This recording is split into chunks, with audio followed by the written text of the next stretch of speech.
Donc voilà, je vous ai refilé une adresse simplifiée, parce qu'en fait la vraie adresse pour télécharger le document sur le serveur, c'est celle qui est là au-dessus. Mais je pense que si je vous demandais de taper ça, il y en a certains, 30 minutes après, ils sont toujours en train d'essayer de le faire. Donc je vous ai refilé cette adresse-là, bit.ly/2zuwtla, avec les majuscules là où il faut, et ça vous a permis de télécharger le zip. Le zip, vous avez double-cliqué dessus, puisque vous êtes sur un Mac, il faut double-cliquer sur le zip pour le dézipper. Si vous étiez sur un PC, il faudrait faire un clic droit, extraire. Hein, parce que c'est le gros piège du PC, les zips sur PC, quand on double-clique sur eux, on a l'impression qu'on voit ce qu'il y a dedans et qu'on peut l'utiliser, mais en fait ça ne marche pas. Sur PC, il faut vraiment extraire le zip. Ici sur le Mac, vous avez double-cliqué sur lui et vous avez obtenu un dossier qui contient un document InDesign. En fait, c'est un dossier d'assemblage. Quand on veut transférer un document d'un ordinateur vers un autre, on demande à InDesign de faire ce qu'on appelle un dossier d'assemblage. Dans la version anglaise, ça s'appelle un package. Et ça vous fait comme ça un dossier qui contient le document InDesign.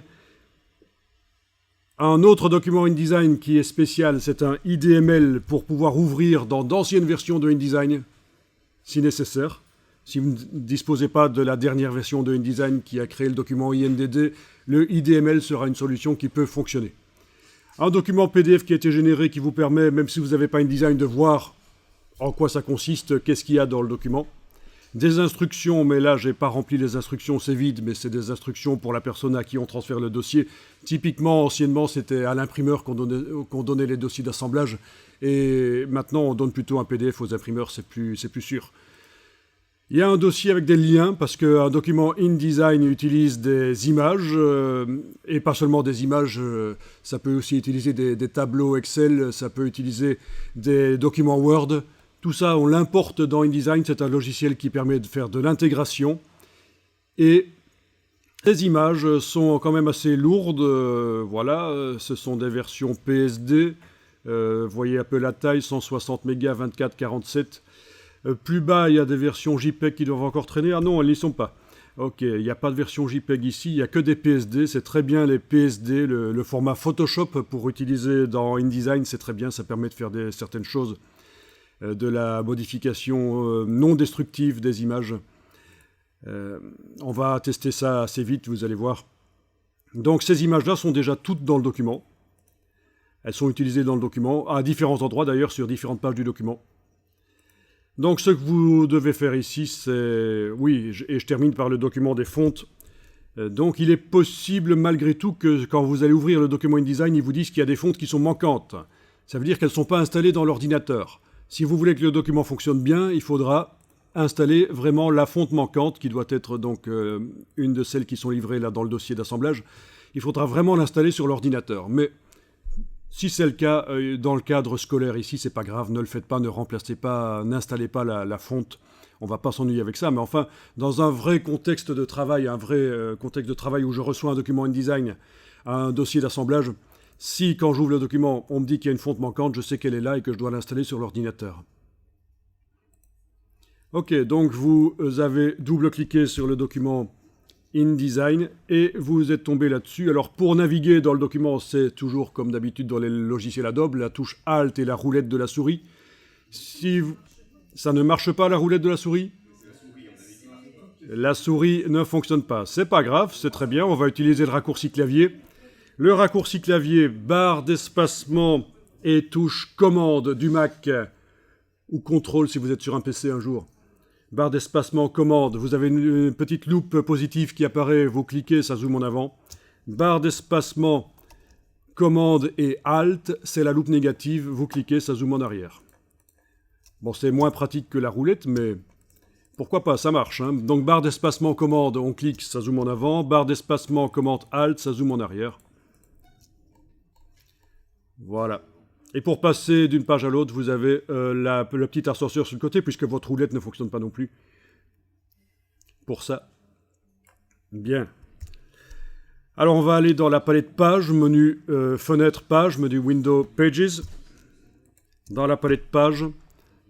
Alors la palette Page ici est présentée d'une manière particulière. La vôtre ressemble plutôt à ceci. Les pages se superposent, on est d'accord? Ah oui, votre palette de pages, elle est peut-être accrochée sur le côté, comme ça. Et vous cliquez sur elle. Puis vous allez la prendre par son onglet, là. Cliquez, glissez, pour la sortir, pour en faire une palette flottante. Donc, votre palette de pages ressemble à ça. Vous allez essayer de l'agrandir avec sa petite case en bas à droite. Comme ça. Et chez moi, j'ai les pages qui se mettent les unes à côté des autres, comme ça. Et pas chez vous, parce qu'il faut enclencher certaines options. Vous avez toujours les pages qui sont l'une au-dessus de l'autre, malgré que vous avez élargi la palette. Donc vous allez dans le menu de la palette. Chaque palette a un menu en haut à droite. Et vous allez demander ici « Voir les pages de manière horizontale ». Afficher les pages horizontalement. Ça va vous mettre les pages qui sont dans la partie inférieure de la palette de pages. Les pages du document vont être présentées à ce moment-là, les unes à côté des autres, comme ça peut être sympa.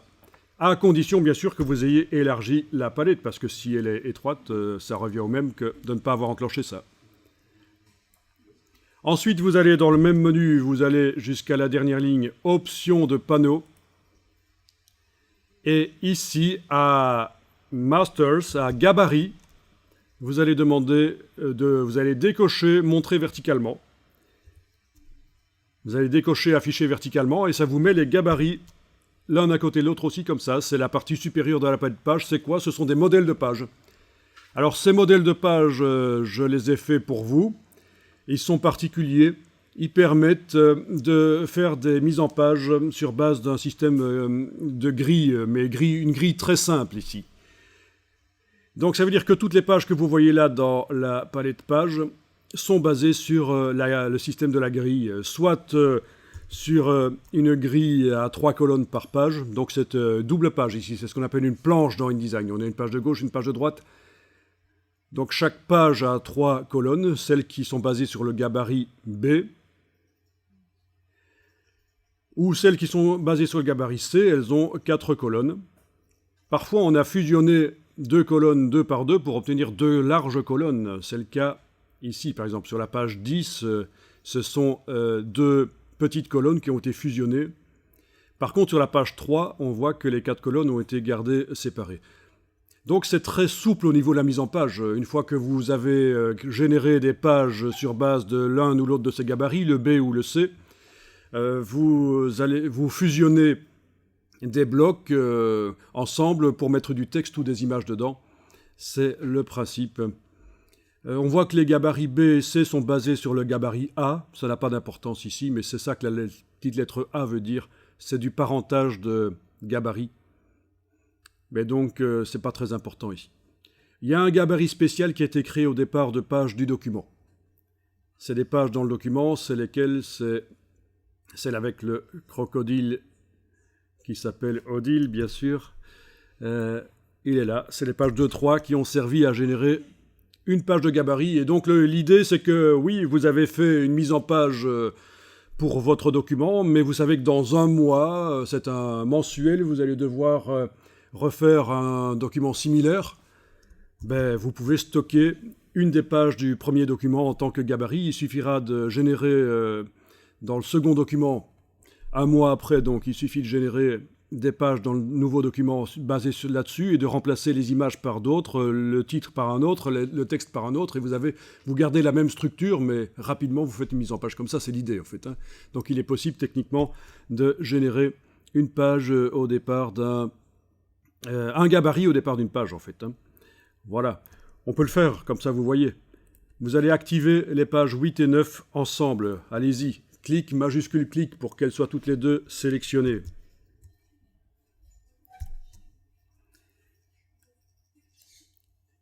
Et dans le menu de la palette des pages, vous demandez gabarit, enregistrer en tant que gabarit.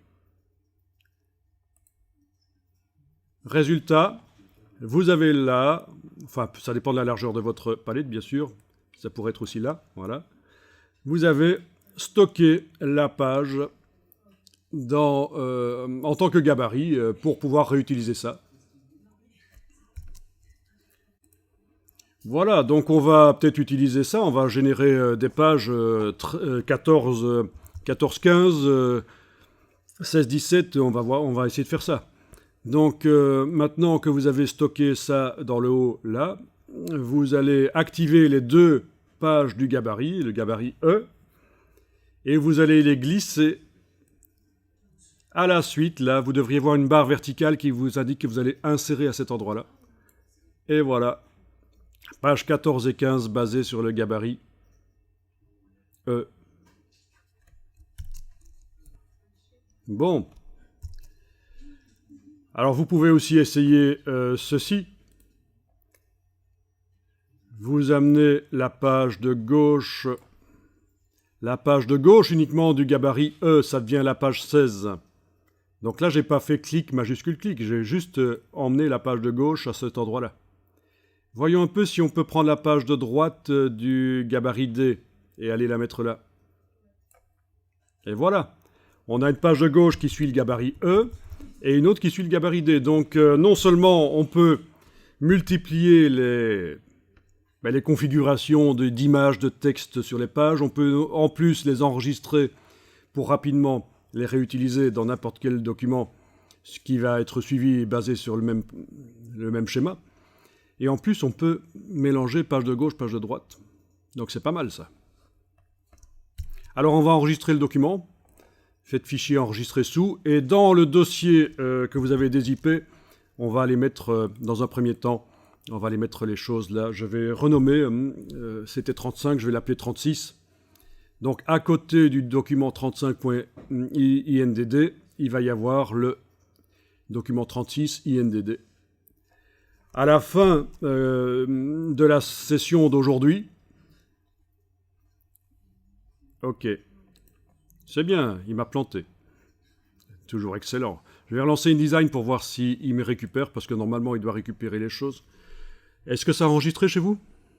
Ça n'a pas planté? Bon.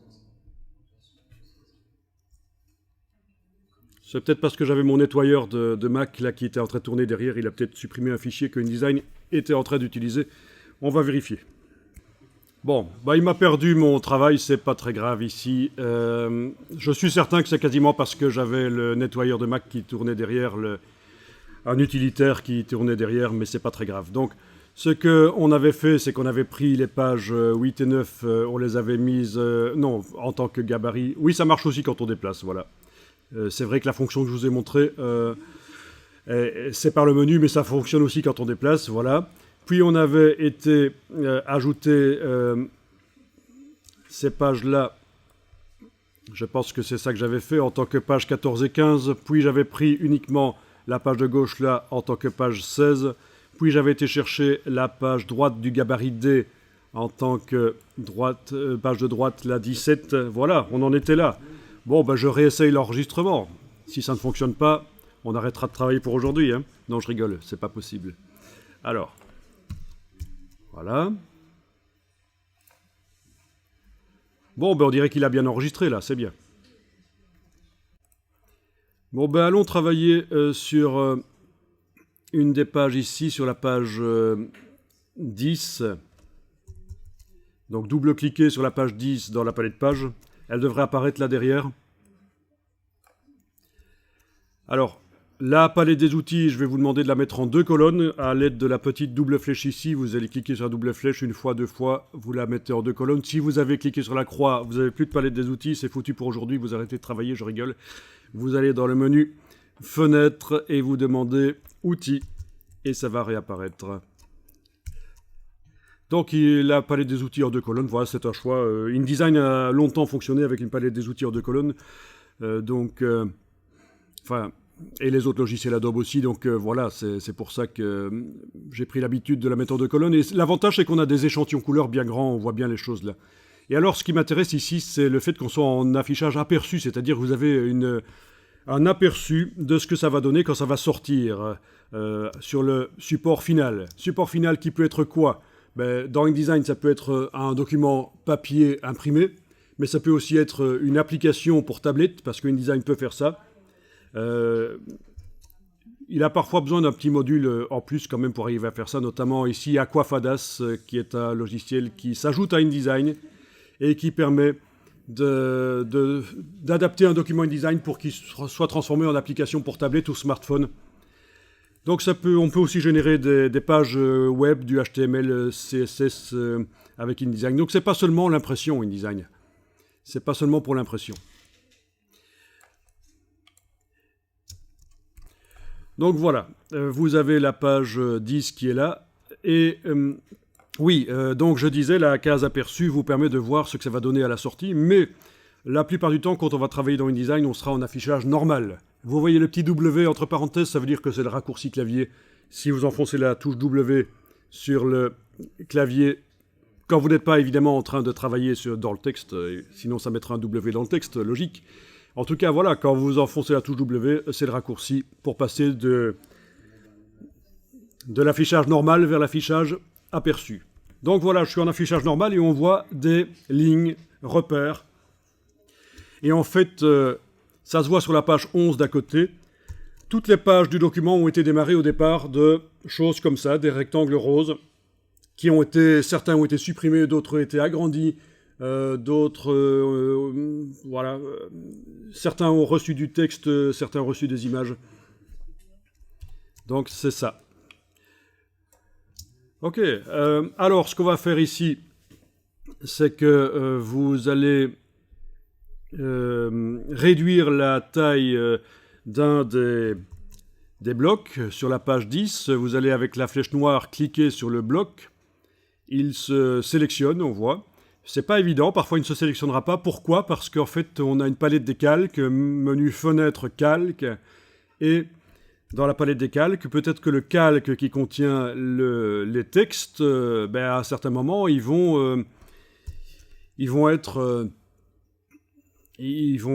verrouillés, mais c'est pas le cas ici. On a un calque images et texte qui contient les images et les textes, comme son nom l'indique. Il n'est pas verrouillé, il n'y a pas de petit verrou ici. Quand on clique, évidemment, il y en a. Mais là, je reclique, il s'en va. Les autres sont verrouillés. Les calques qui contiennent les repères, ces lignes qui nous servent à construire le document. Et aussi un calque qui contient des fonds colorés derrière, il est verrouillé aussi. Donc ça, c'est intéressant de comprendre que quand vous essayez de sélectionner un élément, bien sûr, s'il ne se sélectionne pas, c'est que le calque est peut-être verrouillé. Et que aussi, on a intérêt à verrouiller les calques sur lesquels on ne travaille pas. Ça fonctionne par cliquer glisser, la palette des calques. Si vous glissez, cliquez glisser, ça verrouille en masse ou ça déverrouille en masse. D'accord ? Même chose dans les autres logiciels, Illustrator, Photoshop, c'est le même principe. Si vous voulez verrouiller tous les calques sauf un, c'est aussi comme ça dans Photoshop et Illustrator, c'est la touche Alt, vous cliquez sur la petite case vide en face du calque, les verrous arrivent dans les autres. Ça peut être pratique. Donc je vous conseille de travailler comme ça dans InDesign. Quand vous travaillez sur un calque, verrouillez les autres comme ça. Quand vous manipulez avec la flèche noire sur les pages, vous n'enclenchez pas des choses, vous ne bougez pas par erreur des choses qui ne doivent pas l'être. Bien, donc bloc de gauche, je prends la poignée du dessus, là, cliquez, glisser, et je vais l'amener juste sous la gouttière qui est là. On appelle ça une gouttière, l'espacement qui est prévu pour espacer des textes et des images. Bien. Donc voilà, il suffit de le déplacer. Sous la gouttière, c'est pas mal. Ok. Alors, ce sont deux blocs qui sont chaînés, c'est-à-dire que le texte qui est dans le premier bloc coule dans le second. Donc, le fait d'avoir réduit la taille du premier bloc n'a pas fait disparaître du texte, il est simplement passé au-dessus du bloc suivant. Par contre, il y a plein de texte qui sort en dehors du bloc. C'est ça que la petite croix m'indique là sur le bloc de droite. La petite croix rouge m'indique qu'il y a du texte en excès. C'est pour ça qu'on a aussi une indication en bas ici, il y a une erreur. Enfin, il y en a même trois. Il y a 3 endroits dans le document où il y a du texte qui sort du bloc qui n'est pas visible parce que le bloc n'est pas assez grand. D'accord ? Bon, c'est du faux texte dans un premier temps. On est en train de concevoir la maquette du document. Donc, c'est du faux texte, ce n'est pas une importance énorme. Évidemment, le jour où ce sera le vrai texte, il faudra qu'il apparaisse en entier. Sinon, le journaliste aura travaillé pour rien. En tout cas, les derniers paragraphes n'apparaîtront pas, ce sera nul. Ce qu'on va faire ici pour que ce soit propre, si vous voulez, on prend l'outil texte et on va aller positionner le curseur juste à la fin du dernier ou de l'avant-dernier paragraphe, c'est vous qui voyez, voilà. Vous voyez la petite balise, là, vous la voyez, la balise? C'est parce qu'on a demandé que les balises apparaissent. Les balises, ce sont des indications de formatage du texte. Ça, c'est parce qu'on est allé dans le menu texte et qu'on a demandé à un certain moment. C'est pas vous qui l'avez fait, c'est avant. Le document a été conçu avant et pendant la conception du document, on est allé dans le bas du menu texte demander afficher les caractères masqués. Évidemment, ici, vu qu'ils sont affichés, ça me propose de les masquer. Logique, hein. Mais c'est de là que ça vient. Donc la plupart du temps, quand vous allez travailler dans InDesign, vous afficherez les balises de texte. C'est quand même plus pratique de voir où terminent les paragraphes. Et alors ce qu'on va faire ici, c'est qu'on va sélectionner tout le texte qui suit le curseur. Alors au passage, petite astuce, vous voyez ce que je fais là? Je suis en train de travailler dans le texte, j'ai le curseur qui est là, et pourtant j'arrive à prendre la main pour bouger dans la fenêtre le document. C'est la touche Alt. Quand vous êtes en train de travailler dans un texte pour avoir la main pour bouger les choses, vous enfoncez la touche Alt. Quand vous ne serez pas en train de travailler dans un texte, par exemple, si je clique à côté du bloc, il ne sera plus sélectionné. Je ne suis pas en train de travailler dans un texte à ce moment-là. Si je veux la main, c'est la barre d'espacement. Voilà, donc ça c'est vraiment une bonne astuce dans InDesign pour manipuler les choses. Je ne suis pas en train de faire du texte, j'ai la barre d'espacement qui est le raccourci de la main de la palette des outils, mais enfin, quand on est un pro, on ne va jamais activer ces choses-là, hein. La loupe et la main, on ne va pas aller commencer à activer ces outils-là, on utilise les raccourcis, c'est tellement souvent qu'on les utilise. Et donc là, si je prends l'outil texte et que je suis en train de manipuler du texte, je vais devoir, pour avoir la main, enfoncer la touche Alt. D'accord. Alors, on va donc sélectionner tout le texte, même celui qui n'apparaît pas, le texte qui est à la suite du curseur. Voilà. Je viens d'enfoncer 3 touches. La touche commande, la touche majuscule. Confondez pas avec verrouillage majuscule, c'est vraiment la touche majuscule. Donc, commande et majuscule enfoncées. Et vous avez, sur le clavier étendu, vous avez une flèche qui pointe vers le bas à droite. Je vous montre où elle se trouve sur mon petit clavier virtuel, comme ça vous allez voir de quelle flèche je parle. Je parle de cette flèche-là, voilà, ça.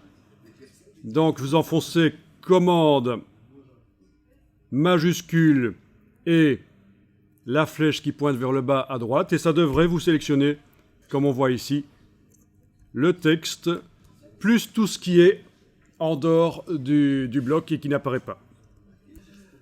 Alors voilà, on va couper le texte. Imaginons que c'est un vrai texte qui n'apparaît pas en entier. Je vais le couper, donc l'envoyer dans le presse-papier, donc dans la partie de l'ordinateur qui sert au transfert d'informations. Donc je fais un commande X. Et donc voilà, il n'y a plus la petite croix rouge puisqu'il n'y a plus de texte en excès. Et au lieu de 3 erreurs, j'en ai maintenant seulement 2. Donc sur d'autres pages, il y a encore du texte en excès, mais c'est pas grave. Voilà. Et alors ce qu'on va faire sur la page ici, de droite, la page 11 donc, on va aller mettre le texte dans un des blocs là. Voilà. Est-ce que vous avez accès? Vous avez accès aux blocs qui sont déverrouillés? C'est bien, c'est parce qu'on les a déjà déverrouillés en libérant tous les éléments du gabarit. Parce que normalement, quelque chose qui vient du gabarit, ben ça vient du gabarit, ça. Vous voyez que la page sur laquelle je suis en train de travailler là, la page 11, utilise le gabarit C. Le gabarit C, il est là au-dessus. Voilà. Ça vient du gabarit, tous ces blocs roses. Et normalement, pour arriver à travailler sur ce qui vient du gabarit, il faut le déverrouiller en enfonçant commande majuscule et en cliquant sur lui. Mais ça a déjà été fait pour vous. Par contre, sur vos pages que vous avez ajoutées tout à l'heure, 12, 13, non, c'est déjà décoché aussi, ça va, la fonction est cochée. Donc ça marche. Voyons, non, c'est 14 que vous aviez ajouté. À 14 et... Oui, oui. Voilà, là, ça c'est verrouillé. Allez-y un peu, allez voir sur la page 14, sur la page 15. Double-cliquez sur la page 15. Essayez avec la flèche noire de sélectionner un bloc texte ou quelque chose. Rien ne se sélectionne. Parce que ça vient du gabarit. Et ça n'a pas encore été déverrouillé. Ben, je vous montre alors. Hein. Quand ça vient du gabarit, pour pouvoir le manipuler, il faut enfoncer commande et majuscule. Donc sur le PC, ce sera toujours contrôle majuscule. Il y a la touche commande du Mac, il faut utiliser la touche contrôle sur les PC pour faire la même chose. Et il faut cliquer sur l'élément que vous voulez déverrouiller. Et à ce moment-là, il est déverrouillé. On peut en faire ce qu'on veut. J'annule le déplacement une fois, deux fois. Mais enfin, vous avez vu le principe. Hein. Donc, ne vous étonnez pas quand vous créez des pages au départ de gabarit. Au départ, elles seront... tout sera verrouillé, inaccessible.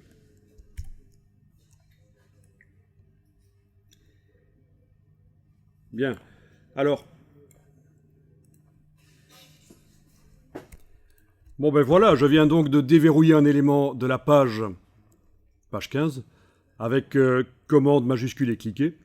Et les autres éléments sont toujours verrouillés. Donc si vous avez plein d'éléments sur une page et que vous voulez les manipuler, il va falloir, avec commande majuscule, cliquer sur chacun. Sauf qu'il y a un autre système qui vous permet de le faire d'un coup sur toute la page. Par exemple, ici, je sélectionne, je suis en train de travailler sur la page 15, oui. Je vais dans le menu de la palette page, demander, alors à cet endroit-ci, ça doit être en français, libérer tous les éléments du gabarit, un truc comme ça. Donc, override all master page items.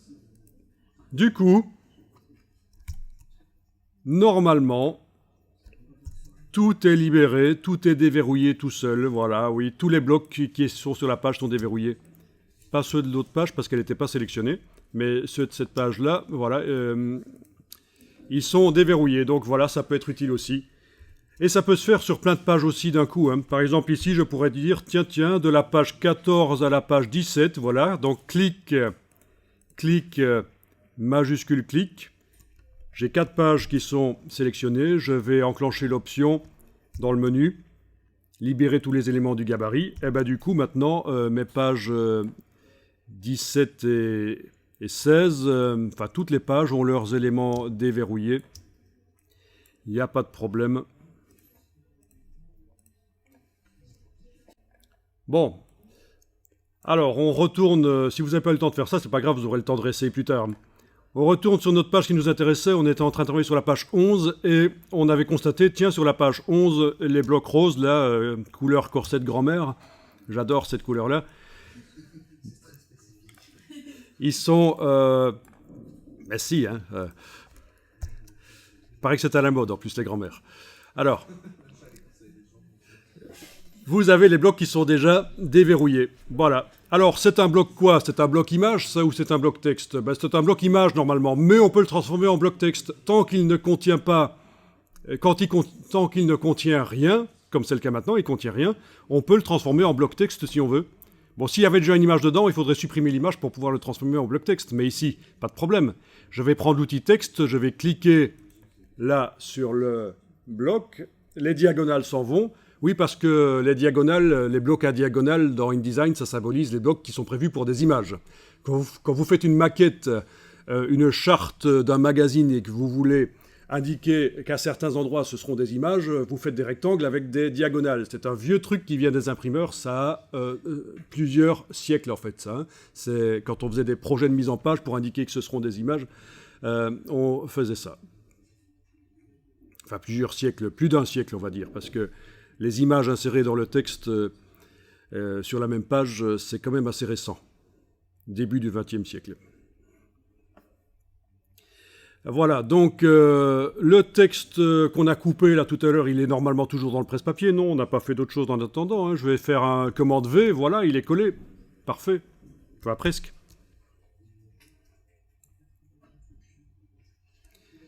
Tiens, il y a une ligne vide. Vous voyez, chez moi, il y a une ligne vide là. Il y a un paragraphe avec rien devant. Je vais mettre le curseur à cet endroit-là et enfoncer la touche suppression de caractère sur le clavier. Voilà. Donc j'ai mis...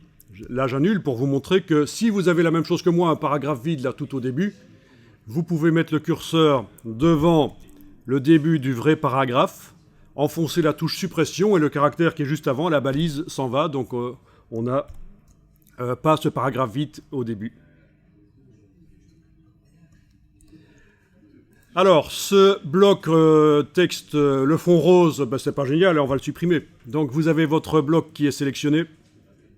Enfin, vous êtes peut-être en train de travailler dedans avec le curseur texte. Donc il vaut mieux le sélectionner avec la flèche noire. Et le fond rose est là. Vous avez déjà fait du Illustrator? Bon, ben vous connaissez, alors c'est le même principe. Hein. Pour supprimer la couleur du bloc, vous allez cliquer sur la diagonale. Voilà, c'est de la transparence. C'est de la transparence. C'est pas du blanc, hein. C'est pas un fond blanc. C'est vraiment de la transparence. Si on met des images derrière, le texte va venir par-dessus. Ensuite, on a le fait que le bloc soit quand même minuscule. Donc ce qu'on va faire, regardez, vous allez essayer après. Avec la flèche noire, je vais aller sélectionner plusieurs blocs comme ça. Touche suppression, là aussi. Puis je clique sur celui-là, je prends la poignée, je l'agrandis. Et voilà, on a la suite du texte. Alors, il n'y a pas de chaînage, le texte ne coule pas. Dans ce cas-là, il ne coule pas, c'est vraiment deux blocs séparés. Hein. Alors, allez-y, essayez ça.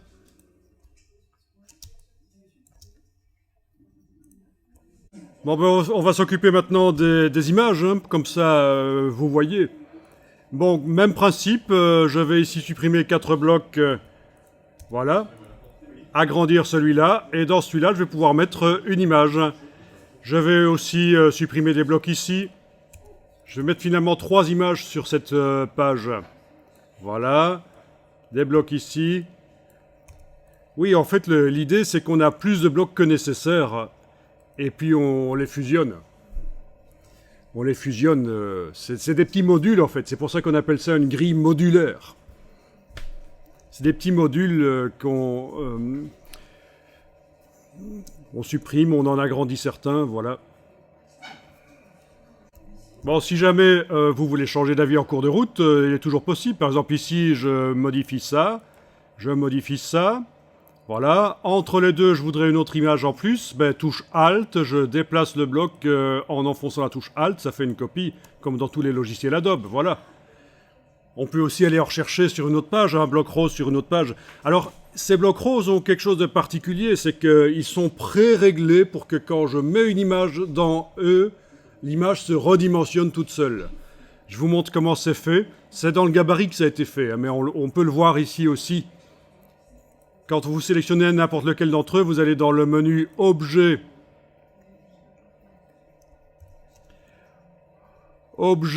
Ajustement, et vous avez ici les options d'ajustement. Menu Objet, Ajustement, Options d'ajustement.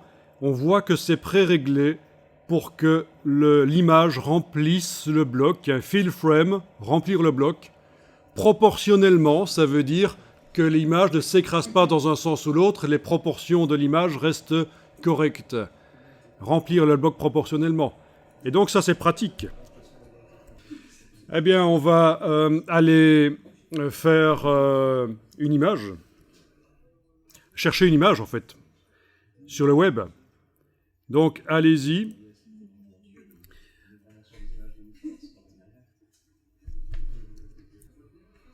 Alors on peut le faire par Google, mais le problème de Google, c'est qu'il y a quelques temps, ils ont retiré le bouton qui permet d'afficher facilement les images en haute définition. On peut faire réapparaître ce bouton dans le Google Images avec un petit module qu'on ajoute au navigateur.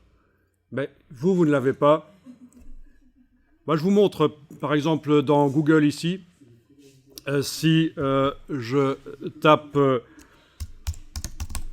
oui, par exemple, le mot girafe, ok, en anglais, hein.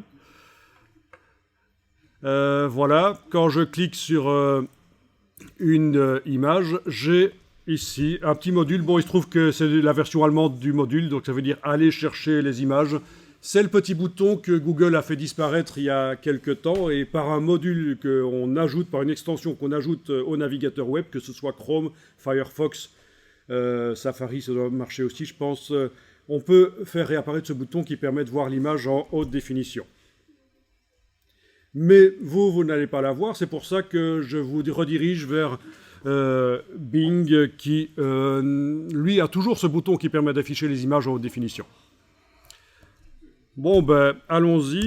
Moi, je vais taper, par exemple, girafe. Ça n'a pas trop d'importance. Mais je vais taper entre guillemets public domaine pour trouver des images du domaine public. Parce que, oui, il y a plein d'images sur le web, mais on ne peut pas toutes les utiliser, évidemment.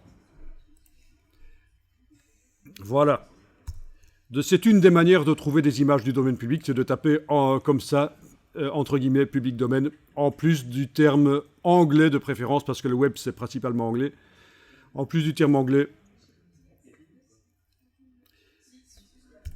Et là, normalement, ce sont des images du domaine public. Alors, si vous voyez qu'il y en a certaines qui sont de Wikipédia, c'est certain qu'à ce moment-là, elles sont du domaine public, parce que sur Wikipédia, c'est du domaine public, c'est sûr. Vous avez le droit de les utiliser même pour faire des documents qui vous rapportent de l'argent. Par contre, les autres, il faudra quand même, pour faire un vrai travail sérieux, aller vérifier. Voilà, par exemple, celle-là de Wikipédia, hein, wikimedia.org, Commons, c'est du domaine public, c'est certain. Les autres, il faut vérifier. On n'est pas certain. Alors, je vais cliquer sur... Ah oui, on va quand même demander des images en haute définition. Parce que là, ce sont des images, par exemple, celle que j'avais repérée là.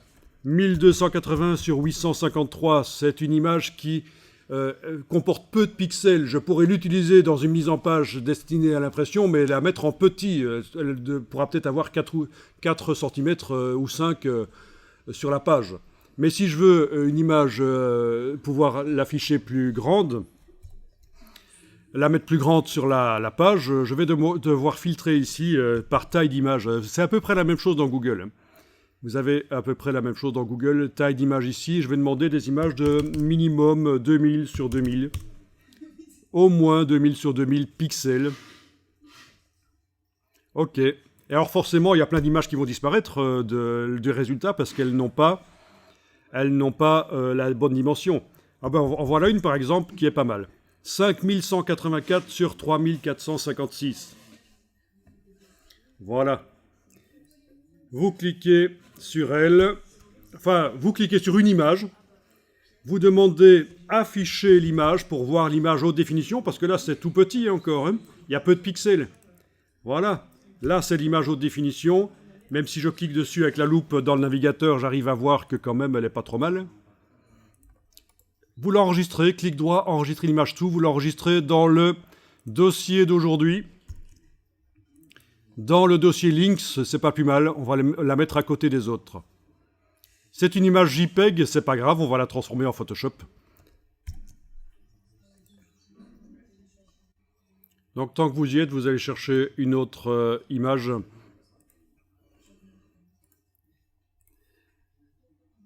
Et on va faire des petits tests sur notre page. Importer les images. C'est ce qu'on va faire. D'abord, vous allez les ouvrir dans Photoshop, les images. Donc vous lancez Photoshop en parallèle de InDesign et vous ouvrez les deux images que vous êtes allé chercher. Donc dans Photoshop, j'ouvre les images. Où suis-je? Là.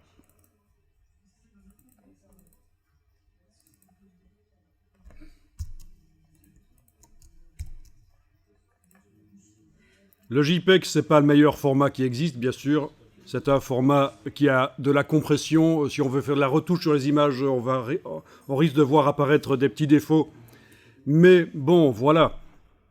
J'avais pas le choix. On m'a refusé le budget pour aller faire un Safari photo avec vous. Donc, voilà. Alors, les images qui viennent du web, il est probable que la couleur, la bonne couleur, apparaisse quand elles sont vues sur du matériel bas de gamme fabriqué selon les normes sRGB, standard RGB. Donc, les bonnes couleurs des images sur le web, on les voit quand on regarde les images sur du matériel bas de gamme, il est probable que vous ayez un écran pour graphiste qui est plutôt un écran haut de gamme. Allez un peu voir dans Photoshop ce qu'il est indiqué ici dans Édition couleur de Photoshop. Édition couleur. Est-ce que Photoshop est réglé en quoi? En sRGB ou autre chose ici? RVB moniteur, d'accord. Bon. Alors, réglez-le en Adobe RGB. En général, quand on crée des images dans Photoshop, je ne parle pas d'ouvrir des images, mais je parle vraiment de créer des images. Quand on crée des images, on les crée dans un espace couleur large et riche. Si vous êtes en sRGB, ça veut dire que même si vous avez un moniteur haut de gamme capable d'afficher plein de couleurs, quand vous créez une image dans Photoshop, dans la fenêtre de l'image, c'est une simulation d'un moniteur bas de gamme. Donc vous avez intérêt la plupart du temps dans Photoshop à demander qu'il fonctionne plein pot, qu'il puisse créer des images dans lesquelles on peut mettre toutes les couleurs que votre moniteur est capable d'afficher. Et c'est donc Adobe RGB. Alors c'est un sujet très vaste, tout ce qui est profil couleur, gestion des couleurs, ça demande quelques heures, de s'y intéresser pendant quelques heures. Mais je pense que vous avez un cours là-dessus. Donc voilà. Ok. Alors, j'ai deux cas de figure ici, c'est peut-être pas le cas chez vous. Si c'est pas le cas chez vous, vous vous adaptez, vous regardez ce que je fais. J'ai ouvert une image qui a déjà un profil inclus, c'est-à-dire que dans les métadonnées de l'image, il était indiqué pour quel matériel elle est prévue. Profil RVB de l'appareil photo. Donc c'est l'appareil photo qui a inclus un profil à l'image. Donc là, je suis certain que la gestion des couleurs fonctionne, les couleurs sont normalement les bonnes. Par contre, j'ai une autre image ici que j'ai été chercher. Il est indiqué ici. Ah oui, j'ai oublié de vous dire que pour arriver à voir ça, il faut demander ici dans le menu, à la place de taille du document, il faut demander profil du document.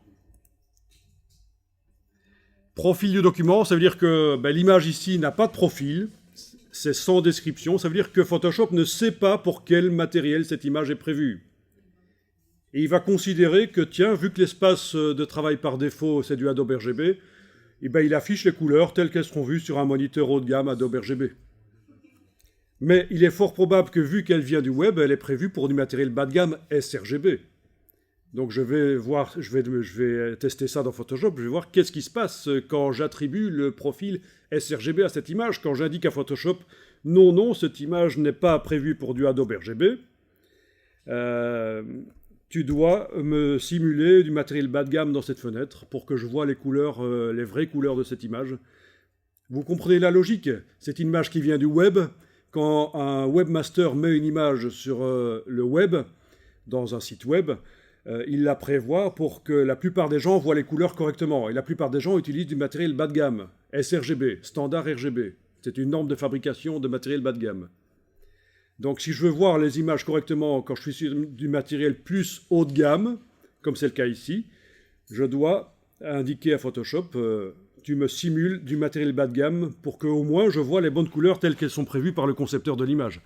Et pour ça, vous devez aller dans le menu Édition, Attribuer un profil.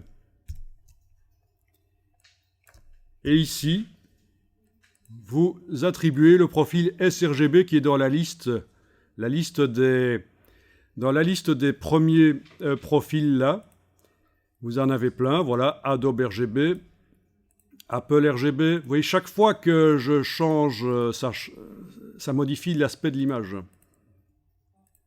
Et il y en a un qui est en principe le bon, qui va montrer les bonnes couleurs, c'est le sRGB, puisque c'est une image qui vient du web.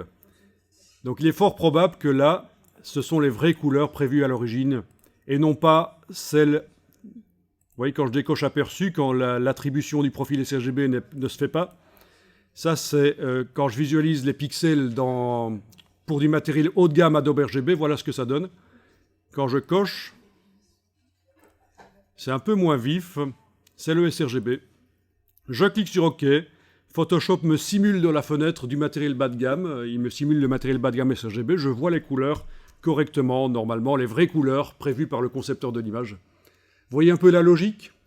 Est-ce que c'est compréhensible ou complètement incompréhensible ce que je raconte?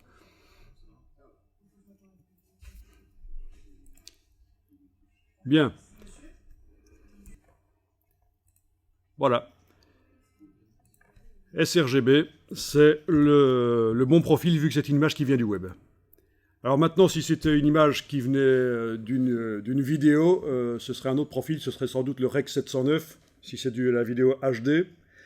Si c'est une image qui vient d'un appareil photo et que j'ai réglé l'appareil photo pour qu'il crée des images Adobe RGB, ça se règle dans les menus de l'appareil photo, ben, il faudrait que j'attribue le profil Adobe RGB. Mais de toute façon, vu que c'est le profil par défaut ici, il serait attribué d'office, même si l'image n'a pas de profil inclus dans ses métadonnées. Si Photoshop ne sait pas pour quel profil l'image est faite, vous avez un appareil photo, vous l'avez réglé en Adobe RGB, vous ouvrez l'image, voilà, ce sera le Adobe RGB, vous comprenez, hein, ça ne veut pas dire que le sRGB c'est le meilleur profil, au contraire, c'est un des plus mauvais. Mais, puisque l'image a été prévue pour ce profil-là, autant l'attribuer, et c'est ce qui donne les meilleures couleurs.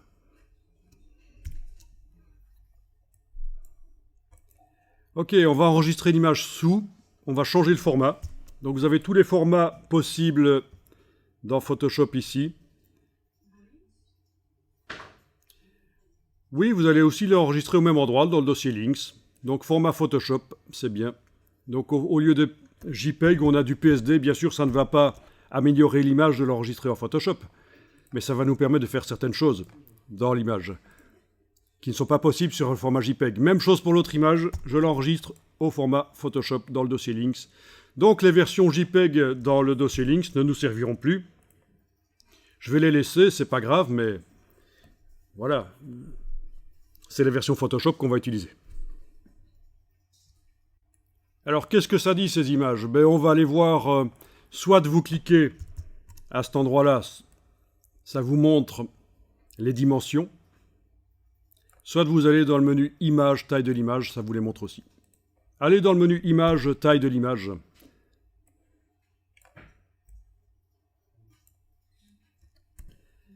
Bien, ici vous allez demander d'afficher les largeurs-hauteurs en centimètres.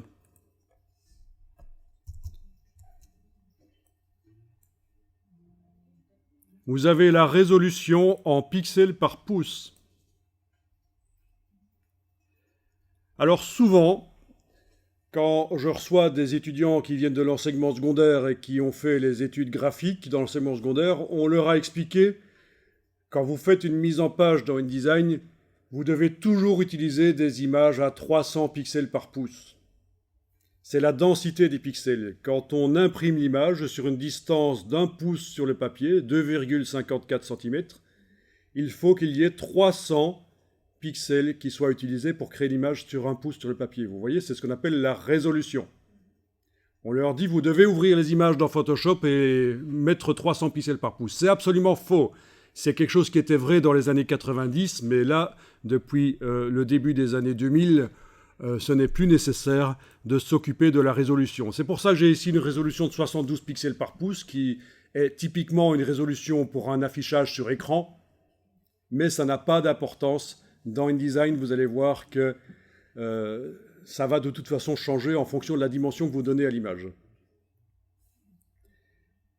Elle est très grande, cette image. On pourrait se dire aussi, tiens, 182 cm sur 121, c'est immense, il faut que je la réduise pour l'utiliser dans InDesign. Que nenni! Ça n'a aucune importance. Donc dites-vous bien que la seule chose qui est importante quand vous utilisez une image dans la mise en page, c'est la définition. C'est-à-dire de combien est composée l'image, de combien de pixels en largeur, en hauteur. Il faut que la définition soit correcte. Plus vous voulez mettre l'image grande dans la mise en page, plus il faut qu'il y ait de pixels dans l'image. Mais la résolution, aucune importance. Ça pourrait être 36 pixels par pouce, 300 pixels par pouce, 3000. Ça n'a absolument aucune importance. C'est la seule donnée qui compte ici, c'est ça. Alors pourquoi est-ce que certaines personnes disent qu'il faut que les images soient à 300 pixels par pouce quand on les utilise dans InDesign? C'est parce que dans les années 90, le logiciel InDesign ne faisait pas bien leur dimensionnement des images, la réduction des pixels, ça se faisait pas bien. Et son prédécesseur aussi, Quark Express, un logiciel de mise en page qui a quasiment disparu maintenant, faisait mal ça aussi. Donc on disait qu'il fallait préparer les images dans Photoshop à l'avance. Alors, vous allez... donc, vous pouvez fermer les images si vous voulez pour l'instant dans Photoshop et on va les importer dans InDesign. Vous faites Fichier, Importer, File, Place. Vous allez chercher là où il se trouve dans le dossier Links vos versions Photoshop des images. Vous pouvez les activer toutes les deux si vous voulez. Voilà.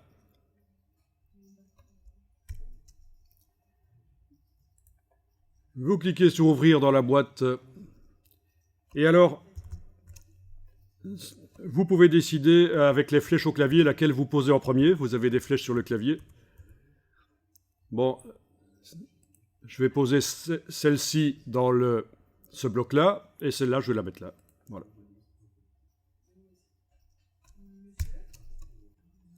Ok, je sélectionne avec la flèche noire ce bloc-là.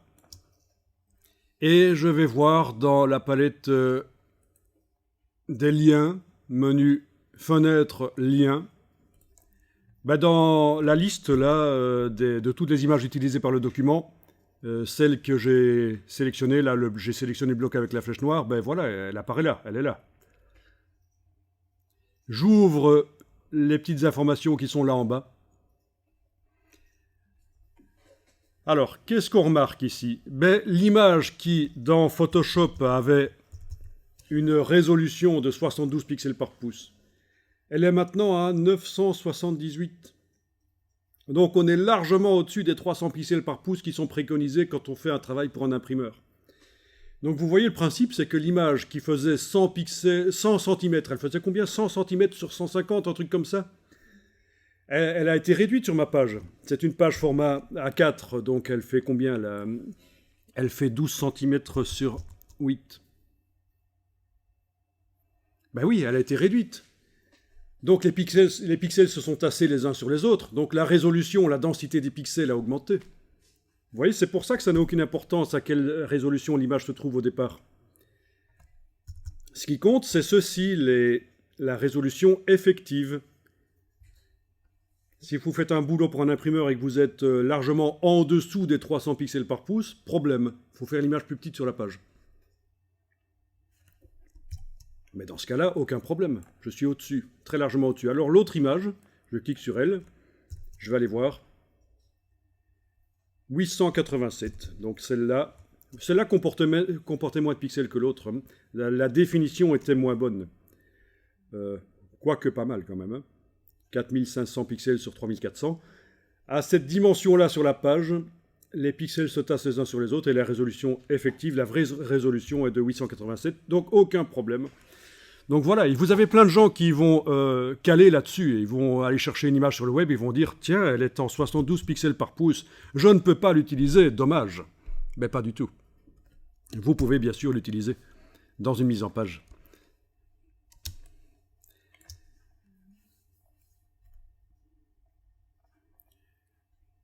Ok, voilà. Vous avez encore 2 blocs qui sont vides? Un bloc, ça passe aussi. Alors, quand vous cliquez sur le réticule central ici, vous êtes en modification du contenu du bloc. Donc, il faut bien comprendre que les blocs, il y a 2 manières de les modifier. Je clique à côté, puis je clique sur le bloc ici.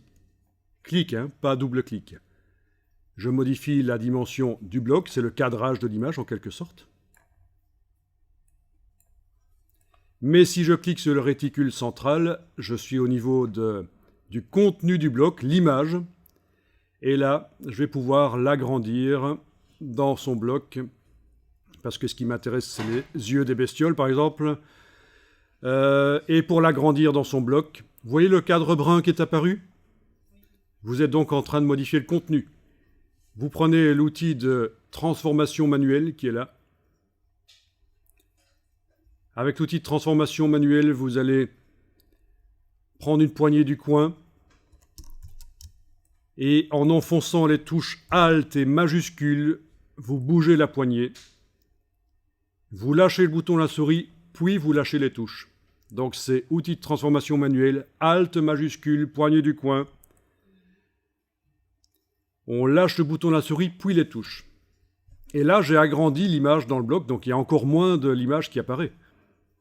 Je peux encore agrandir. Voilà.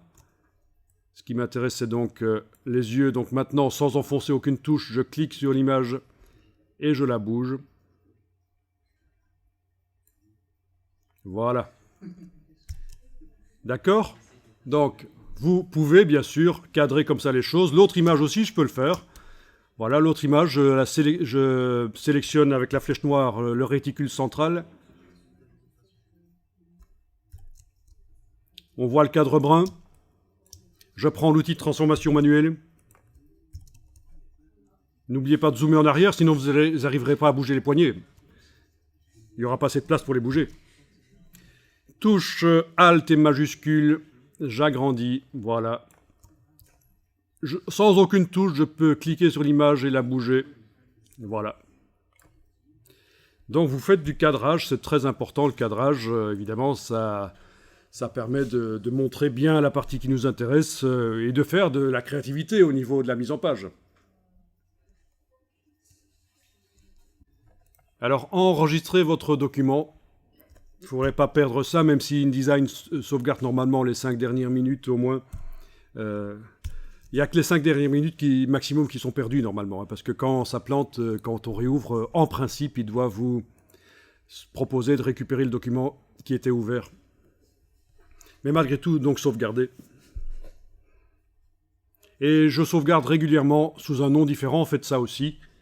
Ça permet de garder la progression. Si jamais je me plante complètement dans la mise en page au niveau esthétique, au niveau choix de mise en page, j'aurai au moins la version précédente. C'est facile, je la réouvre.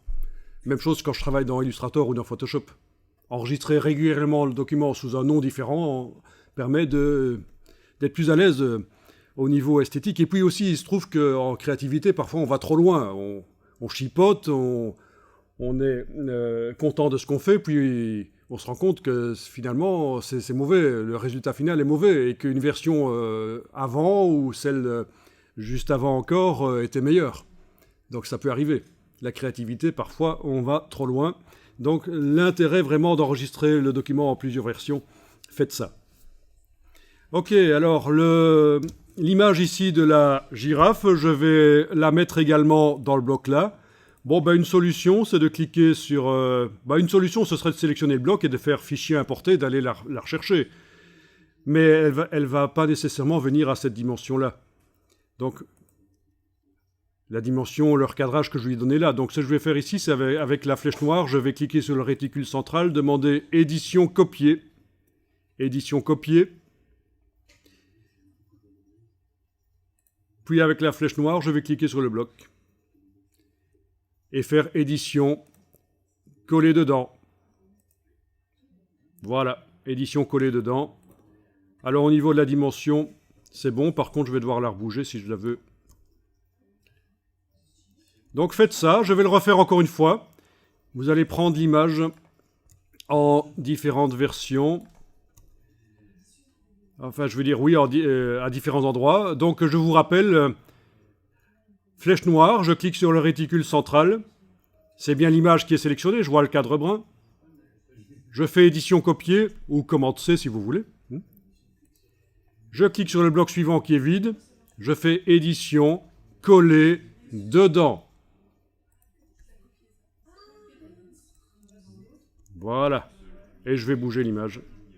À nouveau.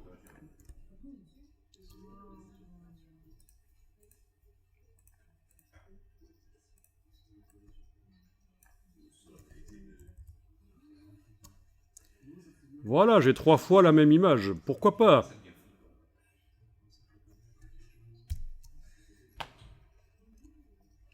Bon, je peux en redimensionner certaines, hein, comme ça donne un petit effet de zoom, éventuellement. Ça peut être sympa. Vous voyez? Ça donne un peu de dynamique. En fait, en mise en page, quand on est un peu à court d'idées, il faut trouver des solutions. Il y en a plein qui existent. Hein.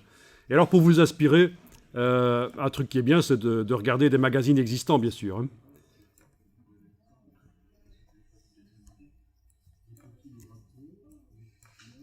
Alors, au niveau de la résolution, qu'est-ce que ça nous dit, ça? Il va falloir que je retourne dans la palette lien pour regarder ça.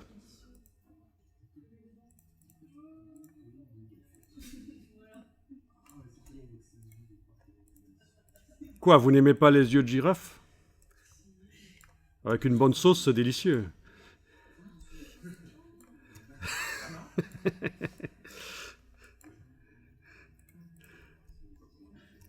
Ok. Bon, ben c'est la même image, c'est marrant ça, c'est la même image, mais à 3 endroits différents. Ah oui, la résolution, j'avais dit. Menu, fenêtre, lien. Ben forcément, la résolution va être différente dans chaque bloc, hein, puisqu'elles sont l'image est à 3 versions, 3 dimensions différentes. Alors, le bloc ici au-dessus, la résolution réelle dans InDesign 750. Ici, 465, forcément. Et tout en bas, 237. On peut accepter, ça va, c'est encore assez proche de 300. Ce sera un peu flou, mais c'est pas très grave. C'est pas comme si c'était 150 ou 100 au lieu de 300. Mais on sait que ce sera flou un peu.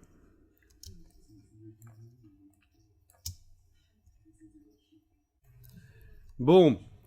Alors vous allez sélectionner l'image qui est seule, là. Et dans la palette lien, vous allez demander de l'ouvrir dans Photoshop. Ceci dit, on pourrait aussi dans Photoshop faire fichier ouvrir directement et l'ouvrir, ça reviendra au même. Hein. Presque. Presque. La différence, c'est que là, InDesign va savoir qu'on est en train de modifier l'image dans Photoshop. Donc je sélectionne cette image-là, le bloc, hein, pas besoin de sélectionner nécessairement l'image réellement par le réticule. Voilà. On voit bien que c'est cette image-là.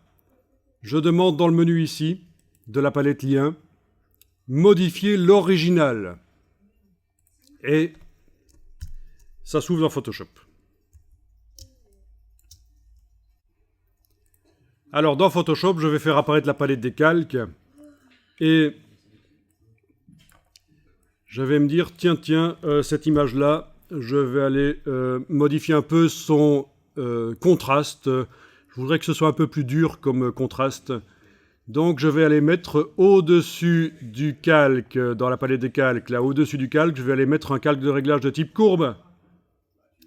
On pourrait se dire, tiens, on va mettre luminosité contraste, mais c'est un réglage de débutant, c'est pour Pépé qui fait du Photoshop le dimanche, ça. Dans Photoshop, vous avez plein d'outils qui sont là dans Photoshop, mais qui ne s'adressent pas nécessairement à la même personne. Donc, oubliez luminosité contraste, vous allez pouvoir faire la même chose et beaucoup plus avec le réglage des courbes.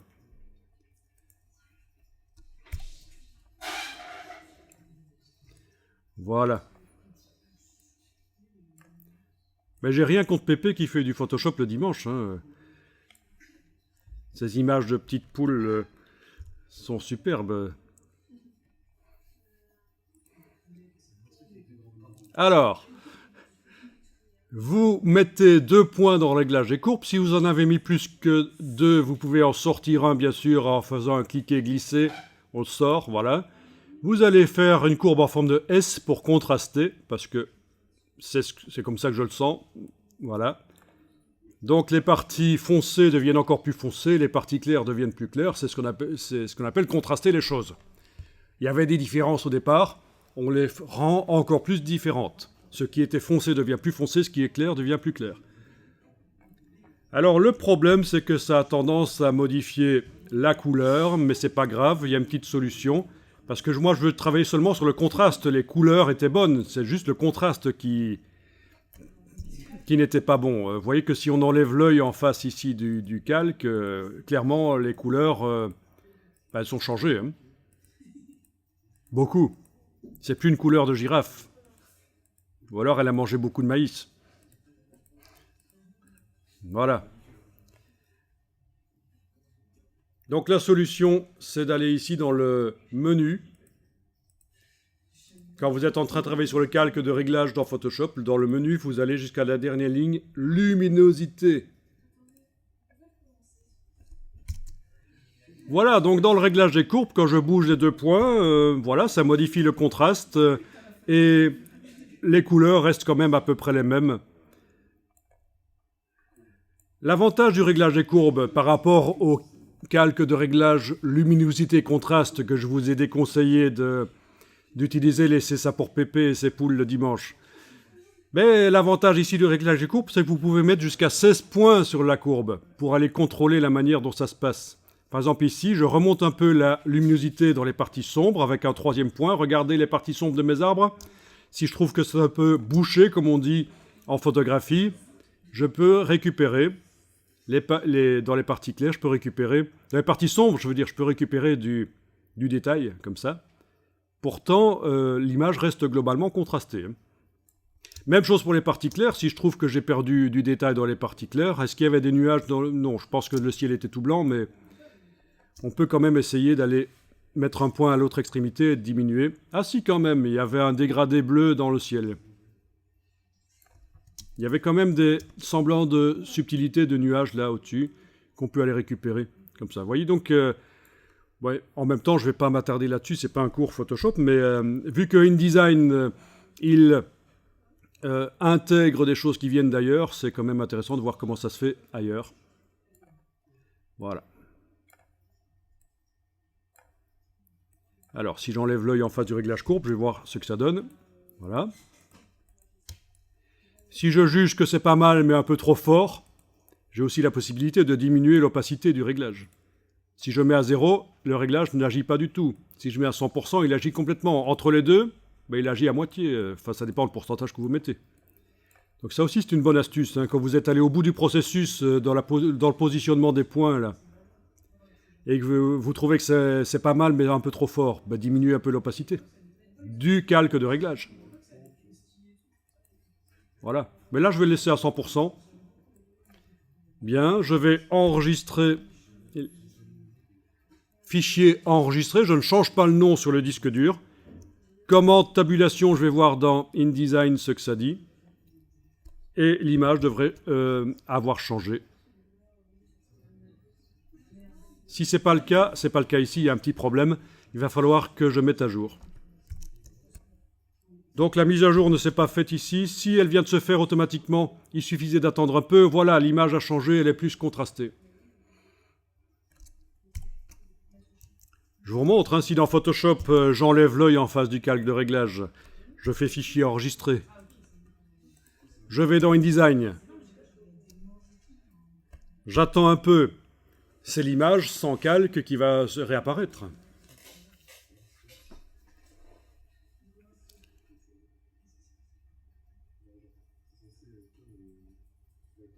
Et si ça ne marche pas, il faut cliquer sur la double flèche ici pour forcer la mise à jour. Voilà. Vous avez vu? Ça s'éclaircit.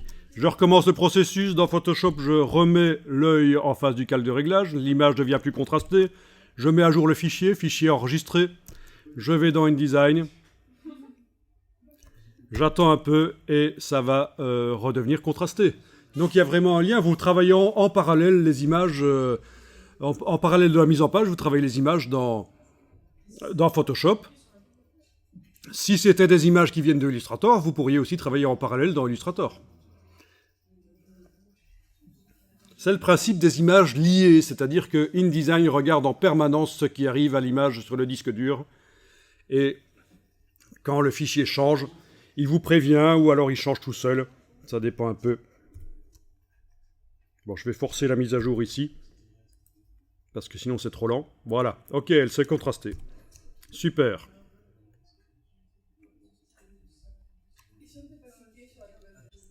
Bon, je continue. Dans InDesign, maintenant, je vais travailler l'autre image qui est là. Bon, quel bloc je sélectionne? Ben, n'importe quel, puisque c'est la même image. Remarquez que, vu que l'image est à différents endroits dans InDesign, InDesign nous a d'office fait un dossier qui contient les 3 images. Là, enfin, c'est la même image, en fait. Hein. Toutes les 3 sur la page 11. D'accord. Donc, vous allez demander d'ouvrir ça dans Photoshop.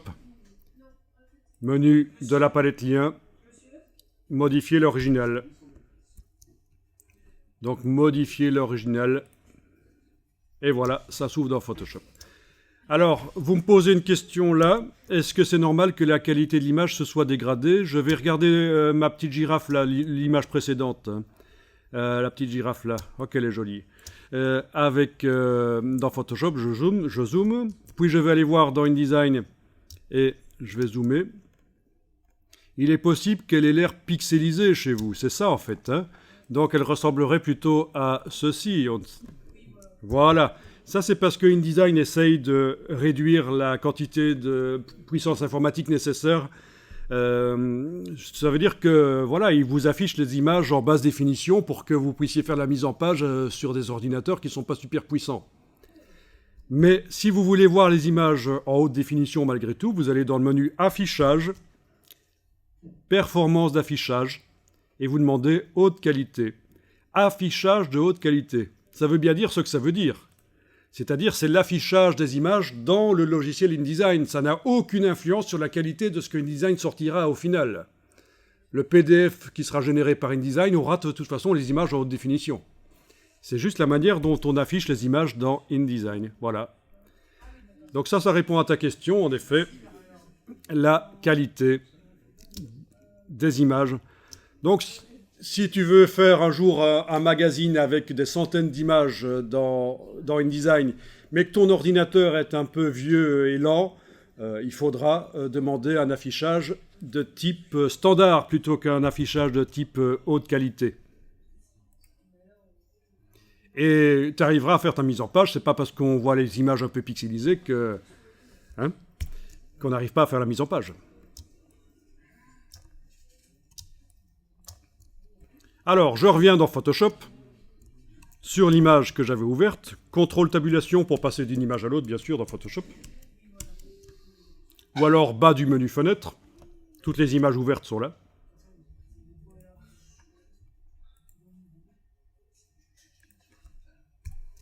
Et alors, sur cette image-là, je vais aller mettre un calque de réglage de type teinte saturation. Je vais faire une retouche beaucoup plus créative et délirante.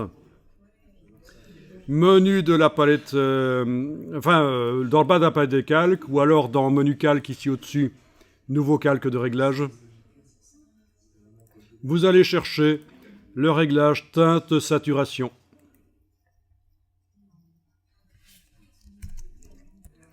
Vous devriez avoir le panneau propriété qui s'est ouvert quelque part. Si vous ne le voyez pas, essayez de double-cliquer là-dessus, sur la partie gauche du calque de réglage. Ou alors menu fenêtre propriété.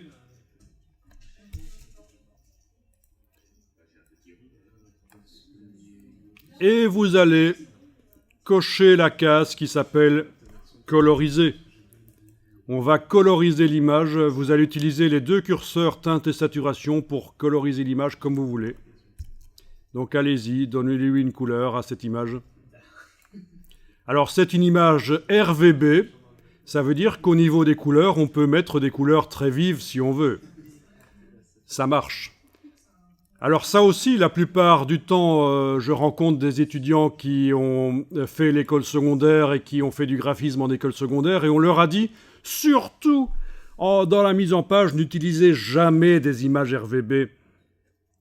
Eh bien, c'est tout à fait faux. Ça fait 15 ans que Adobe dit qu'il faut utiliser des images RVB.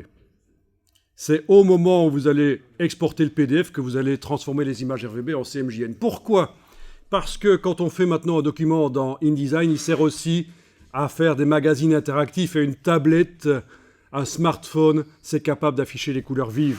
Donc on ne va pas, parce que juste parmi tous les appareils qu'on va utiliser pour sortir le document, il y en a un qui est assez pauvre au niveau des couleurs, on va pas choisir de travailler en CMJN. Alors, j'ai rien contre le CMJN, ça a été mon travail pendant des années, dans les années 90. J'étais photograveur, c'était mon boulot, c'est-à-dire je m'occupais de tout ce qui est retouche d'affiches, de magazines, de publicités en CMJN. Donc, j'ai rien contre le CMJN, c'est très bien. Il faut du CMJN, c'est nécessaire pour l'imprimeur. Mais faites-le le plus tard possible, c'est-à-dire au moment où on exporte le PDF au départ de InDesign. Pas au départ, quand vous scannez vos photos, quand vous les récupérez de l'appareil photo, ne les transformez pas en CMJN, c'est une absurdité. Donc on a des couleurs vives possibles. Et on en profite. Alors pour étayer un peu mon propos, parce que sinon on ne va pas me croire, ici j'ai tapé dans Google InDesign should, c'est ça que j'aurais dû taper, InDesign should use RGB. et je tombe sur un article d'un site vraiment de référence, des super pros de InDesign, qui vous explique pourquoi vous devriez importer des images RVB dans InDesign et les convertir en CMJN au moment de l'exportation. Donc voilà. Mais encore une fois, dans ceux qui ont commencé à étudier dans les années 90 et qui n'ont pas eu le temps de remettre à jour leurs connaissances, sont toujours dans cette logique. Vous faites un magazine, vous devez utiliser des images CMJN. C'est faux, ça ne présente que des inconvénients à notre époque. Je n'ai pas le temps d'expliquer ici, ce n'est pas non plus un cours de color management, un cours de colorimétrie, donc voilà. Alors, ici, je vais dupliquer le calque de teinte saturation. Je l'amène sur le bloc de feuilles en bas de la palette des calques. J'enlève l'œil en face du premier, c'est important. Et je modifie, je fais une autre version. Donc j'avais une version rose, ben, je vais faire une version verte peut-être. Hein. Voilà. Je refais encore une fois pour ceux qui ont loupé. Je duplique le calque de réglage teinte saturation. J'enlève l'œil en face des autres calques de réglage teinte saturation. Je modifie le réglage. Donc j'avais du rose et du vert, ben, je vais obtenir ici, je vais faire du bleu par exemple, voilà. Donc j'ai 3 calques de réglage teinte saturation qui utilisent chacun, qui transforment chacun à leur manière les girafes.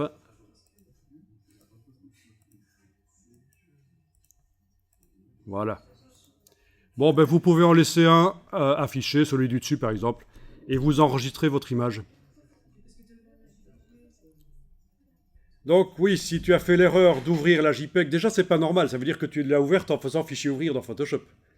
Parce que si tu l'avais faite au départ de InDesign, dans InDesign c'est bien la version PSD qui est utilisée. Ah, on a pris le JPEG aussi dans InDesign. Bon.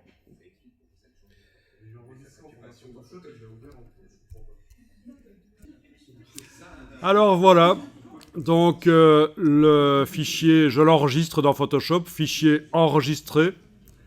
Donc une mise à jour du fichier Photoshop dans InDesign. Voilà, il fait la mise à jour tout seul, c'est bien, donc il a été très rapide cette fois-ci. Donc j'ai mes 3 images. Forcément c'est la même image sur le disque dur, c'est le même fichier. Donc les 3 blocs ont été modifiés au niveau des couleurs. Alors, à quoi ça a servi de faire dans mon image Photoshop, là, à quoi ça a servi de faire 3 calques de réglage teinte saturation? Ben, vous allez découvrir ça maintenant. Vous allez sélectionner la première image ici.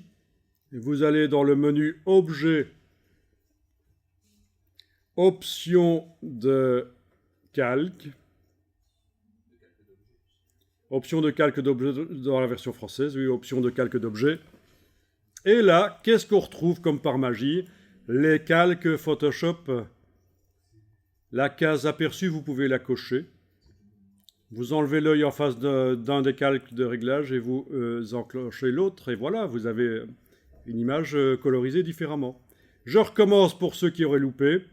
Je sélectionne l'autre image ici. Je vais dans le menu Objet, Options de calque d'objet. La case aperçue doit être cochée pour que je vois ce que ça donne. J'enlève l'œil en face d'un des calques de réglage, j'enclenche l'autre. Et voilà. Ok. Donc la même image, le même fichier, qui apparaît de 3 manières différentes dans InDesign parce que j'ai été enclenché des calques de réglage différents.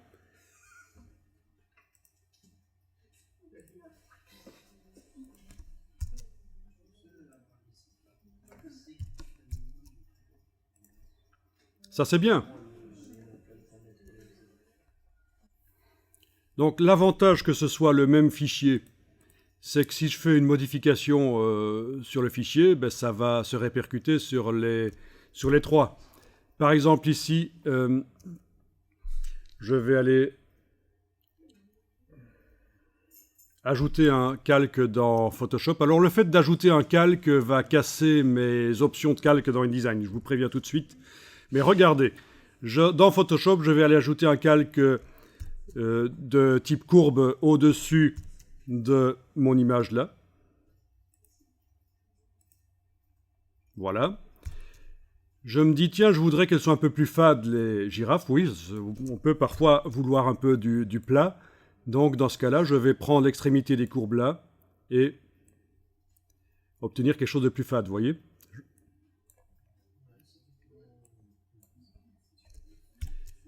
J'enregistre, fichier enregistré. Dans InDesign, ça va se mettre à jour, ça devrait devenir plus fade. Je peux forcer la mise à jour aussi.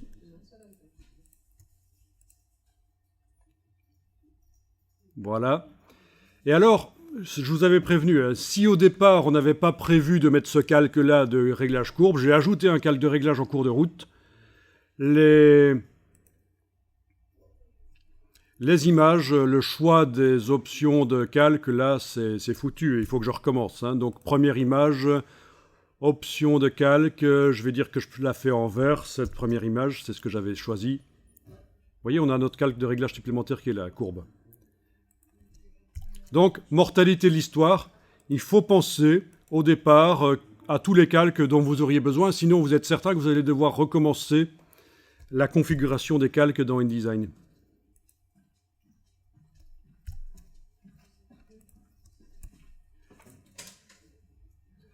Voilà. Mais en tout cas, ça a fonctionné. Mes images sont un peu plus fades.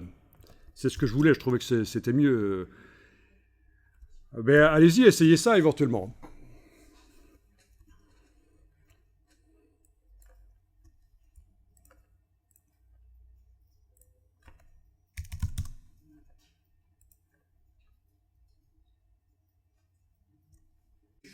Alors, on va s'attaquer au bloc de texte qui est là sur le côté. Donc, vous le sélectionnez. Alors, pour faciliter la lecture, on conseille de faire des colonnes. On conseille de faire des colonnes pour avoir des lignes moins longues.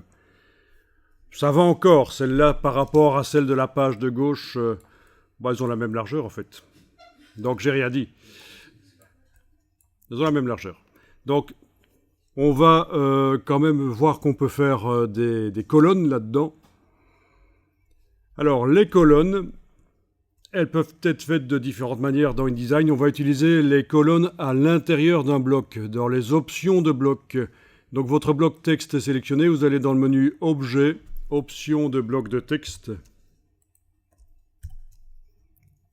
Et là, vous allez enclencher l'aperçu et demander d'avoir 2 colonnes. Alors, on a une gouttière qui apparaît. On peut modifier la largeur de la gouttière.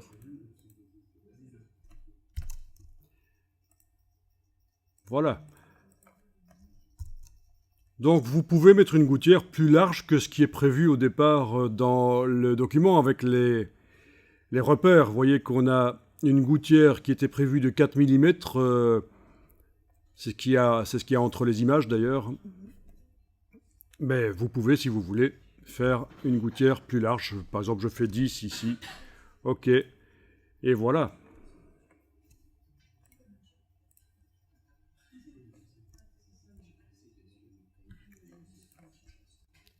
Alors, vous allez mettre le curseur texte au début de... Là, voilà. Et vous allez taper un titre pas trop long. Hein.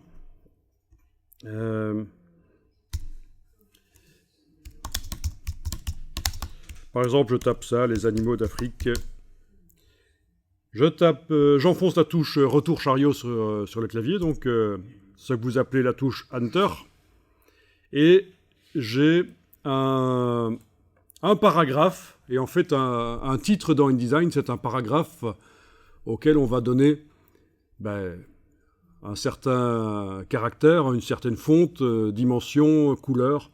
Mais en tout cas, pour InDesign, un titre, c'est considéré comme étant un paragraphe comme un autre. Techniquement, c'est un paragraphe comme un autre. Visuellement, il va être différent. Voilà, vous sélectionnez la totalité du paragraphe, y compris la balise, c'est important. On va chercher la palette caractères, menu texte caractères. Parce qu'on veut agir sur les lettres et pas sur le paragraphe.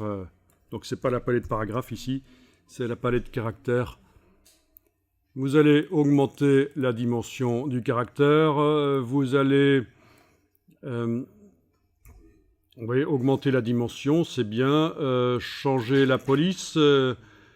Ouais, ce serait sympa que ça déborde un peu, que vous ayez une césure, une coupure de mots comme ça. Vous avez une deuxième ligne de titre qui apparaît parce que le caractère est grand. La police, vous pouvez choisir une police, bien sûr. Je vous laisse choisir. Vous pouvez les passer en revue aussi en cliquant dans le champ de police ici. Et avec les flèches haut et bas sur le clavier, vous voyagez dans le menu. Et ça modifie en temps réel.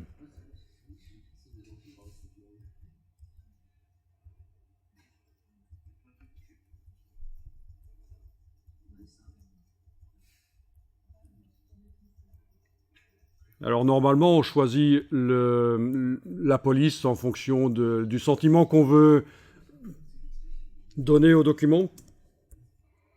Est-ce que c'est moderne? Est-ce que c'est vieux? Est-ce que c'est pour les enfants? Est-ce que c'est pour les adultes? Est-ce que ça concerne un pays, un continent? Voilà, par exemple, une police qui ferait africaine ici, ça pourrait être bien, mais c'est un peu cliché, il faut voir. C'est peut-être justement ce qu'il ne faut pas faire. Bon, mais peu importe, puisque de toute façon, là, on est dans l'apprentissage technique, on n'est pas encore vraiment dans la création artistique. Mais enfin, tenez compte de ça, une police de caractère, on ne choisit pas ça parce que c'est joli. Il y a toute une histoire derrière les polices. Ok, on va pouvoir changer la couleur aussi. On va faire apparaître la palette nuancier, qui est vraiment la palette qu'il faut utiliser dans InDesign pour modifier les couleurs. Donc menu fenêtre, couleur, nuancier.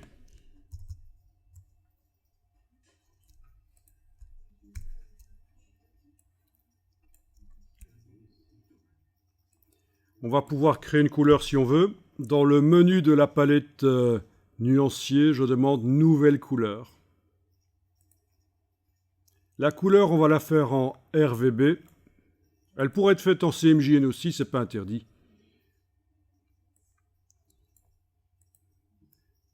Voilà. OK. Et la police a reçu cette couleur-là que vous avez créée.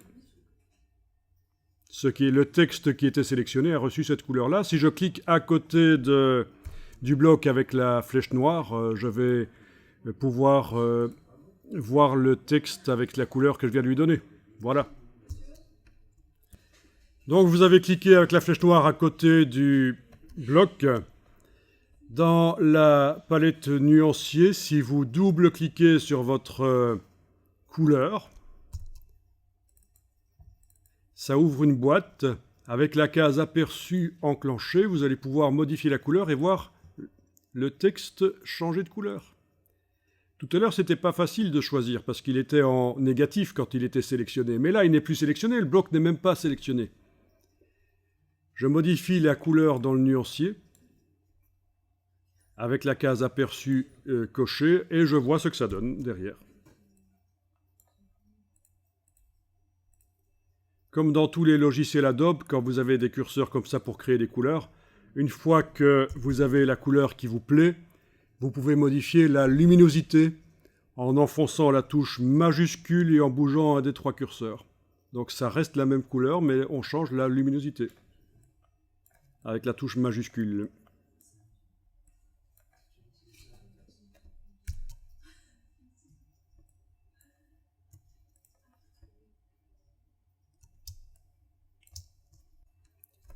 Vous avez un titre qui est trop large pour tenir sur une seule ligne?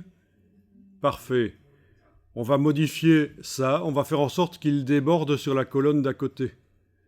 Et pour ça, vous mettez le curseur texte dans le paragraphe, n'importe où.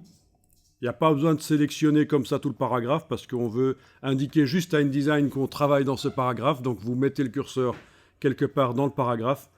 vous allez dans la palette paragraphe, menu texte paragraphe.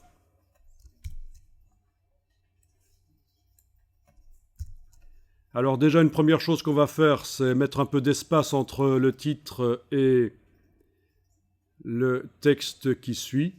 Ça va être ici.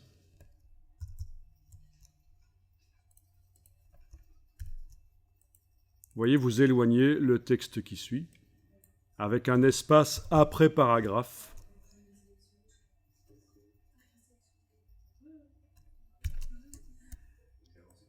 Alors ici, vous êtes toujours en train de travailler dans ce paragraphe. Vous allez dans le menu de la palette paragraphe et vous avez étendu des colonnes. Étendu des colonnes, vous allez là-dedans. Vous allez pouvoir faire en sorte, grâce à ça, que le titre utilise la largeur des deux colonnes. Alors, je coche la case aperçu. Je choisis ici étendue de colonne. Toutes, c'est bien. Donc le titre, on voit déjà qu'il peut déborder en dehors de sa colonne. Voilà. OK. Je peux même maintenant le sélectionner avec la palette caractère, aller augmenter sa taille, puisque j'ai plus de place pour le mettre.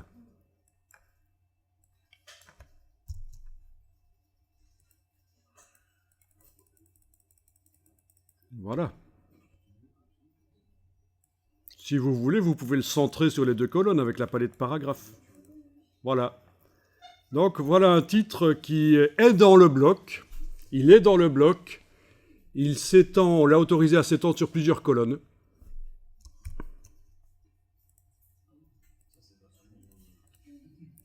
Donc voilà à quoi ça ressemble quand on regarde ça en aperçu. Bon, c'est pas si mal que ça, hein. Bon, les titres, vous ne soulignez pas, c'est pourri, ça fait quand même 20 ans que ça ne se fait plus. Si vous voulez donner un aspect scolaire à un document, oui. Mais en général, on évite. On veut plutôt donner un autre aspect au document, un truc plus pro. Voilà.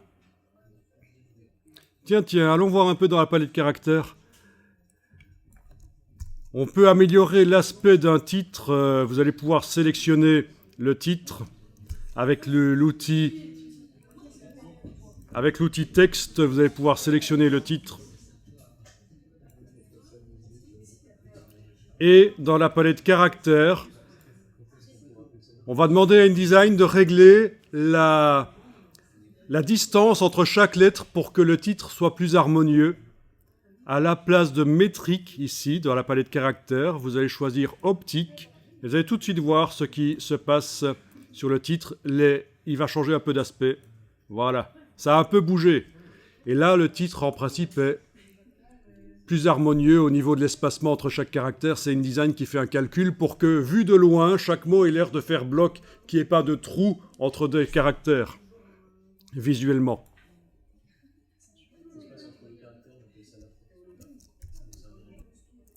On peut aussi, d'une manière globale, modifier l'espacement entre les caractères avec ceci, dans la palette caractères. Donc une des premières choses que j'ai faites là, c'est passer de métrique à optique.